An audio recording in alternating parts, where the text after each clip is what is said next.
In this section, we're going to discuss the acid-fast bacteria.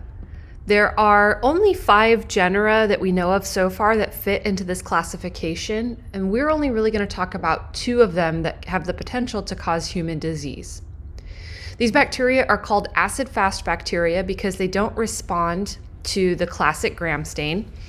Instead, as you see in this right-hand panel, they have this layer of mycolic acids that surround their peptidoglycan, which is relatively thin, and their single cell membrane. They are not motile, they are non-spore forming, and generally they're aerobic. That waxy layer is what interferes with the classic Gram stain. So in order to visualize these using microscopy, you will do what's called the acid-fast stain. The first genus we'll talk about is Mycobacterium. They have in their mycolic acid layer, it's anywhere from 70 to 90 carbons, depending on the particular species of Mycobacterium. And the cell wall is full of a lot of lipids. These are what some of the colonies look like on a plate. And when we talk about the Mycobacterium, particularly those that can cause human disease, we generally will classify them as slow growing or fast growing. The ones that are slow growing are the ones that cause more significant infection in people. The cell wall proteins are potent immunogens, meaning they really stimulate the immune system. As I mentioned, we can classify them as either slow or fast growing. And finally, we can also separate them based on the production of pigment. The first species we'll talk about is Mycobacterium tuberculosis. This causes tuberculosis, which is estimated to infect approximately 2 billion people at any given time. Tuberculosis is a respiratory pathogen, so if we start with this individual here who has the infection in the lungs, they cough, sneeze, breathe, the bacteria come out and get inhaled by a new host. And like with some of the other bacteria we've talked about, they are able to replicate inside of macrophages. So they want to be phagocytized because they want to replicate inside of the macrophages. Eventually, the immune system will do what's called granuloma formation. And the idea behind the granuloma is that the immune system recognizes the infection. It recognizes that these macrophages are infected, but it's not entirely certain how to get rid of that infection. So instead of having those macrophages undergo apoptosis, it walls them off. So other lymphocytes will come in and form a protective barrier. The idea being the bacteria technically shouldn't be able to escape because the cells that they are infecting are in these pockets. However, eventually the granuloma can fall apart. And when that happens, the bacteria can then escape and they are happy to go extracellular and then be transmitted to the next host. So there are a couple of different mechanisms then that Mycobacterium tuberculosis can use to hide from the immune system: the replication in macrophages and the expansion within these granulomas. I mentioned previously that tuberculosis is one of the most common infectious diseases worldwide. Estimates are as high as 1/3 of the worldwide population being infected. And in areas where HIV prevalence is high, we tend to see high rates of co-infection. So patients who have both HIV and tuberculosis. These are the most recent data that I was able to pull from the CDC. This is the overall incidence of tuberculosis in the US from 2020. Any of the states that are the darkest, they are above the national average. The kind of second tier, they're below the national average, but they're still higher than the goal incidence rate. And then these states that are in the lighter colors are below the goal incidence rate. And then Wyoming is kind of unique in that there were no reported cases of tuberculosis in 2020. But as you can see, and as you might expect, very populous states that have a high rate of people traveling, like California, Texas, New Jersey, all of these major cities on the East Coast, like New York, Philadelphia, major West Coast cities, LA, all have very high rates of tuberculosis when compared to perhaps more rural or less populous states. Within California, it's estimated that about 2 million Californians have what we call latent TB, where they have the bacteria, they have an infection, but they're not experiencing symptoms. They're not coughing, they're not having trouble breathing. And so in these patients, generally what we're looking at is that they have the big granulomas. So you could diagnose it via X-ray. You would see that in the lungs. In 2020 in California, there were approximately 1,700 new cases of tuberculosis that were diagnosed. In Fresno County, here in yellow, there were 45 cases. So this is the incidence rate, 2.3 to 4.2 cases per 100,000 people.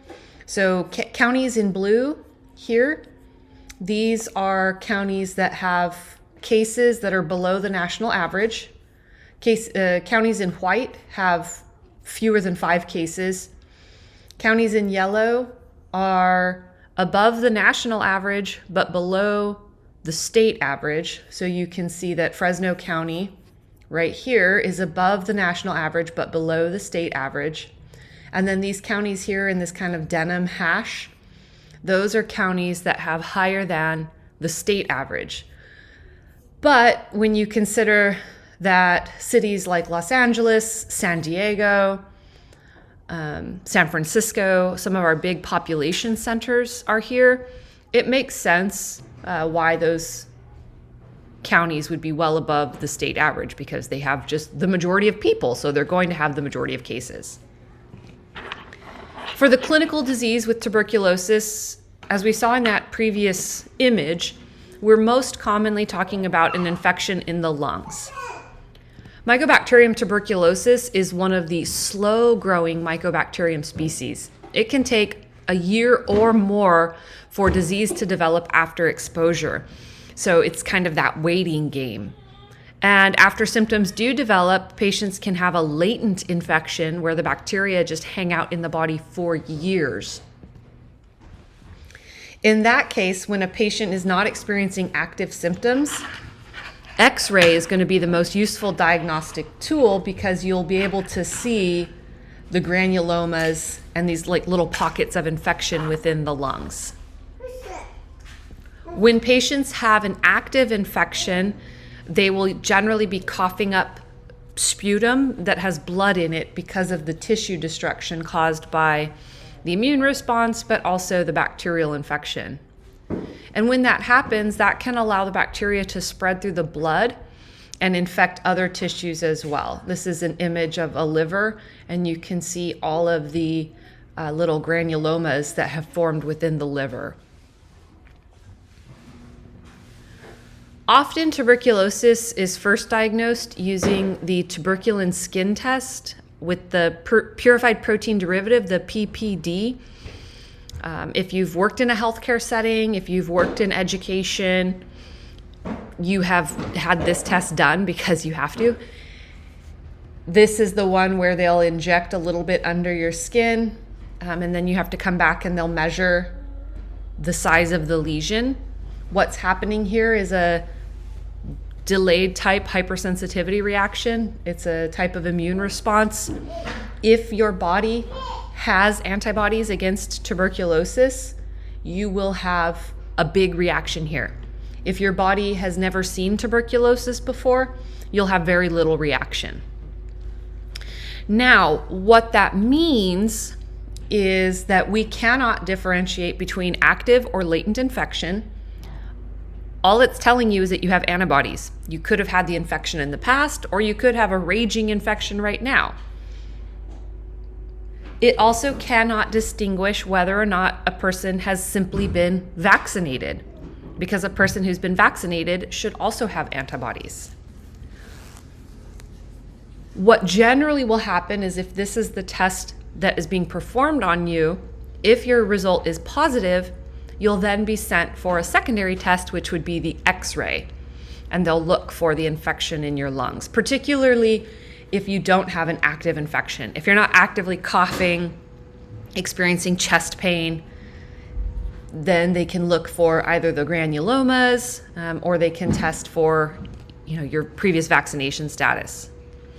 There is a second generation test that can differentiate between an actual infection and a vaccination, and that takes advantage of the fact that the vaccine is a slightly different version of the bacterium. Of course, you can also do microscopy of clinical samples like sputum and look for the presence of the acid-fast bacterium. To confirm diagnostics, I said, you could do X-ray. You can also do culture or nucleic acid-based tests. For tuberculosis, culture is difficult because tuberculosis is considered a biosafety level 3 infection, but also it grows really, really slowly. Mycobacterium tuberculosis replicates every 24 hours, so it can take weeks to see colonies on a plate. In that case, nucleic acid-based tests might be better. There are also novel techniques that are being developed, such as taking advantage of mass spec to look for antigen signatures or protein profiles, mycolic acids, that can provide a more rapid or accurate diagnosis. In terms of treatment, there are a couple of factors that can complicate treatment. One, I mentioned that the bacterium replicates really, really slowly.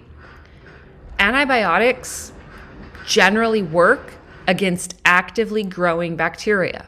They target features of bacteria that are necessary for growth or replication. So cell wall development, DNA, RNA, proteins, metabolites.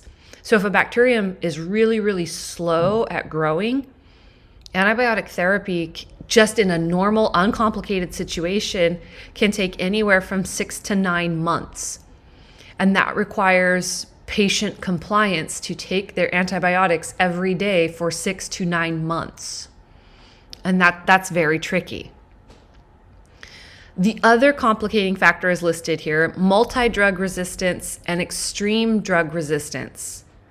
So not only do patients need to take antibiotic therapy for 6 to 9 months, tuberculosis has also begun to evolve antibiotic resistance. So a patient could be taking a drug for a couple of months before the clinic will know, actually, your strain is resistant to that drug. We have to switch you to another one. Because a lot of the antibiotic sensitivity depends on growth in culture. There are also drugs available for patients who've been exposed. For example, if one of your classmates has tuberculosis, or you were on a plane with someone who had tuberculosis.